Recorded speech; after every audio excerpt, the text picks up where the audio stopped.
Hello all. Weight loss కోసం ఒక మంచి స్మూదీ రెసిపీ చూపిస్తానండి ఈరోజు. ఇప్పుడు నేను చూయించేదంతా నైటే సోక్ చేసి పెట్టాలనమాట వాటర్‌లో. మకానా వేయండి, 2 బాదం, ఒక వాల్‌నట్, గుమ్మడికాయ గింజలు, ఇంకా పుచ్చకాయ గింజలు కూడా నేను అందులోనే నానబెడుతున్నాననమాట. నైటే సోక్ చేసేయండి.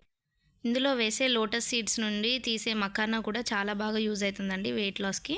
సో, ఇప్పుడు ఇవన్నీ ఒక మిక్సింగ్ జార్‌లోకి, బ్లెండర్ ఉంటుంది కదా, అందులోకి తీసుకోండి. అందులోనే నేను కీరా వేస్తున్నాను. ఒక ఫుల్ కీరాలో ఒక హాఫ్ కంటే తక్కువ వేసుకోండి. ఇంకా అందులోనే ఖర్జూరం వేయండి. డేట్స్ ఉంటాయి కదా, అది ఒక్కటి వేసుకోండి. స్వీట్‌నెస్ కోసం యాపిల్ కూడా వేసి కొన్ని వాటర్ పోయండి. వాటర్‌కి బదులు మనం బాదం మిల్క్ కానీ, లేదంటే నార్మల్ పాలైనా తీసుకోవచ్చండి. ఇప్పుడు ఇది బ్లెండర్‌లో వేసి బాగా మెత్తగా చేసుకోవాలన్నమాట, జ్యూస్ లాగా.